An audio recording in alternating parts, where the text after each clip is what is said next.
그리스도의 풍성하신 은혜와 사랑이 늘 함께 하시기를 바랍니다. 오늘 이 아침에는 스가랴 제8장 1절로 17절까지의 말씀, 생명의 삶 큐티 10월 21일자 말씀입니다. 말씀이 좀 길어서 크게 두 부분으로 살펴보려고 합니다. 먼저 1절로 8절까지 말씀을 봅니다. 만군의 여호와의 말씀이 임하여 이르시되 만군의 여호와가 이같이 말하노라. 내가 시온을 위하여 크게 질투하며 그를 위하여 크게 분노함으로 질투하노라. 여호와가 이같이 말하노라. 내가 시온에 돌아와 예루살렘 가운데 거하리니 예루살렘은 진리의 성읍이라 일컫겠고 만군의 여호와의 사는 성산이라 일컫게 되리라. 만군의 여호와가 이같이 말하노라. 예루살렘 길거리에 늙은 남자들과 늙은 여자들이 다시 앉을 것이라. 다 나이가 많으므로 저마다 손에 지팡이를 잡을 것이요 그 성읍거리에 소년과 소녀들이 가득하여 거기에서 뛰놀리라. 만군의 여호와가 이같이 말하노라. 이 일이 그날에 남은 백성 눈에는 기이하려니와 내 눈에는 어찌 기이하겠느냐. 만군의 여호와의 말이니라. 만군의 여호와가 이같이 말하노라. 보라, 내가 내 백성을 해가 뜨는 땅과 해지는 땅에서부터 구원하여 내고 인도하여다가 예루살렘 가운데 거주하게 하리니 그들은 내 백성이 되고 나는 진리와 공의로 그들의 하나님이 되리라. 먼저 8절까지의 말씀을 보았는데요. 하나님께서 예루살렘이 진리의 성읍이 되고 여호와의 사는 성산이 되게 하시겠다 그랬습니다.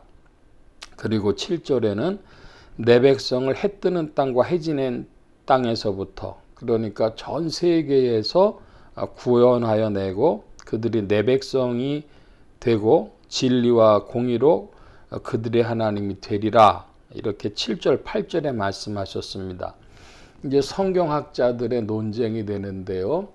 이 말씀은 역사적으로 성취되어진 것이냐 영적인 말씀이냐 하는 논쟁이 되겠습니다. 이스라엘 백성들이 3차에 걸쳐 가지고 귀환을 하게 되는데 1차가 5만 명이 귀환을 했고 2차, 3차는 소수입니다. 그래서 이 소수의 사람들이 이렇게 귀환을 해온 후에 이스라엘이 그러면은 큰 태평성대를 누렸냐? 그렇지 않은가 할 때 또다시 공격을 받아가지고 중간기라 그래갖고 한 400년 동안 선지자도 없는 예수님 오실 때까지의 어두운 암흑 시대를 보내게 됩니다.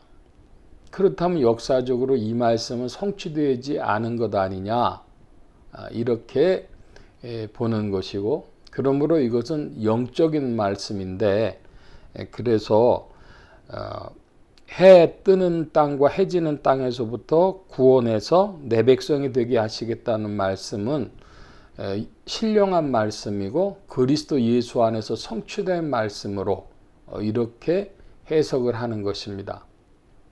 그래서 이것이 역사적인 말씀이냐 영적인 말씀이냐 논쟁이 되어지는데, 대다수의 기독교 신학자들은 이 말씀은 영적인 것으로 해석한다. 이 말씀으로 정리를 하겠습니다. 계속해서 9절 이하의 말씀 봅니다. 만군의 여호와가 이같이 말하노라. 만군의 여호와의 집 곧 성전을 건축하려고 그 지대를 쌓던 날에 있었던 선지자들의 입의 말을 이날에 듣는 너희는 손을 견고히 할지니라. 이날 전에는 사람도 삭을 얻지 못하였고 짐승도 삭을 받지 못하였으며 사람이 원수로 말미암아 평안히 출입하지 못하였으니 내가 모든 사람을 풀어 서로 치게 하였느니라. 만군의 여호와의 말씀이니라. 이제는 내가 이 남은 백성을 대하기를 옛날과 같지 아니할 것인즉 곧 평강의 씨앗을 얻을 것이라. 포도나무가 열매를 맺으며 땅이 산물을 내며 하늘은 이슬을 내리리니 내가 이 남은 백성으로 이 모든 것을 누리게 하리라. 유다 족속아 이스라엘 족속아 너희가 이방인 가운데에서 저주가 되었으나 이제는 내가 너희를 구원하여 너희가 복이 되게 하리니 두려워하지 말 것이니라. 손을 견고히 할지니라. 만군의 여호와가 이같이 말하노라. 너희 조상들이 나를 경노하게 하였을 때에 내가 그들에게 재앙을 내리기로 뜻하고 뉘우치지 아니하였으나 이제 내가 다시 예루살렘과 유다 족속에 은혜를 베풀기로 뜻하였나니 너희는 두려워하지 말지니라. 너희가 행할 일은 이러하니라. 너희는 이웃과 더불어 진리를 말하며 너희 성문에서 진실하고 화평한 재판을 베풀고 마음에 서로 해하기를 도모하지 말며 거짓 맹세를 좋아하지 말라. 이 모든 일은 내가 미워하는 것이니라. 여호와의 말이니라. 자, 17절까지의 말씀에 보면 하나님께서 이스라엘 백성들이 12절에 특별히 평강의 씨앗을 얻고 포도나무가 열매를 맺고 땅이 산물을 내고 하늘은 이슬을 내려서 이 남은 백성으로 이 모든 것을 누리게 해주시겠다 하십니다. 한마디로 복을 내려주시겠다는 겁니다. 그런데 해야 될 것과 하지 말, 이렇게 되려면 해야 할 것과 하지 말 것을 명하고 계십니다. 16절에 보면은 이웃과 더불어 진리를 말하고 진실하고 화평한 재판을 베풀고 서로 해하지 말고 거짓말하지 말라. 거짓 맹세를 좋아하지 말라. 이렇게 표현합니다. 그러니까 하나님께서 주실 복을 얻기 위하여 해야 할 것과 해야지 말아야 될 것이 있는데 특별히 거짓말하지 말라, 거짓 맹세를 좋아하지 말라 이 말씀을 좀 더 나눠보려고 합니다. 오늘날의 말씀으로 볼 때에 특별히 저는 신천지라고 하는 단체에 대해서 이것은 참으로 괴악한 것이다 이런 말씀을 드리는데요. 신천지의 문제는 뭐냐 하면 그들이 거짓말을 할 때에 혹은 거짓말을 사주할 때에 모략이라는 단어를 쓰는 겁니다. 하나님은 모략의 신이기 때문에 우리의 하려고 하는 목적이 맞다면 그러면 무슨 거짓말을 해도 상관없다 이렇게 하는 것입니다. 하나님은 모략의 신이다 하는 겁니다. 그런데 목적이 맞다면 수단 방법도 옳아야 합니다. 하나님은 어떤 하나님이시냐? 그러면 하나님은 진실하신 하나님, 거짓말을 싫어하시는 하나님이시다. 이것이 성경이 우리에게 가르쳐주는 말씀이죠.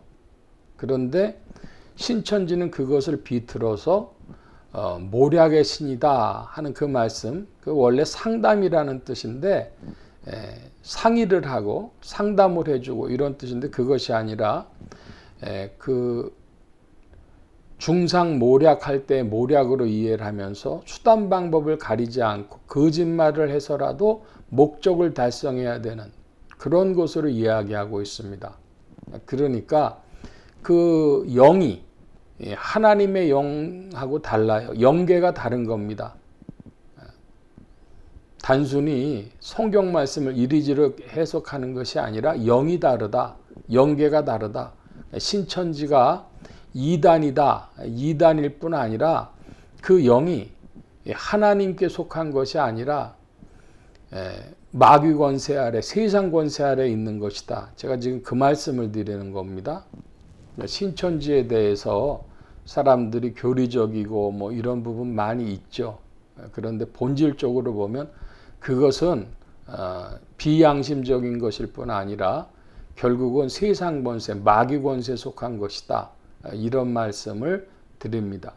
하나님의 복을 받으려고 할 때 하나님이 하라고 하신 것이 있고 하지 말라고 하신 것이 있다. 하라고 하신 말씀은 뭐냐? 그것은 이웃과 더불어 진리를 말하고 진실한 화평한 재판을 하고 다른 사람 해하지를 말고 마음에 서로 해하기를 도모하지 말고 거짓 맹세를 좋아하지 말라. 거짓말하지 말라 하십니다. 할 것과 하지 말 것이 있습니다. 이 말씀이 성취되어짐으로 주의 분복을 누립니다. 예루살렘으로 돌아온 이스라엘 백성들에게 하신 말씀이요. 이 말씀은 통해서 그 분복이 나타나는데 이스라엘 백성들이 하나님의 말씀대로 행하지 못해서 결국은 그 분복을 누리지 못한 것이죠. 오늘도 그리스도 예수 안에서 성령님을 따라 우리가 해야 할 일과 하지 말아야 될 일을 그 빛을 따라 잘 분별하고 해야 할 일을 따라 전진함으로 말미암아 주님의 복을 누리는 그리스도인들이 더욱 되어지시길 바랍니다. 성령님께서 우리를 도우시고 지도하시고 이끌어 주시는 줄 믿습니다. 성령님께서 오늘도 일하십니다. 따르고 순종하는 자들이 되시기를 축원합니다. 오늘 말씀 여기까지 봅니다. 기도합니다.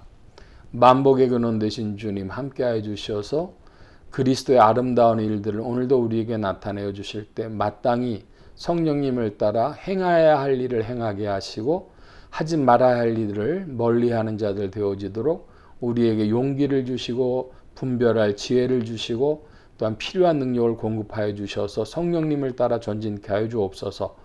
도우심을 구하고 감사하며 의지하올 때에 예수 그리스도의 이름으로 기도하옵나이다. 아멘.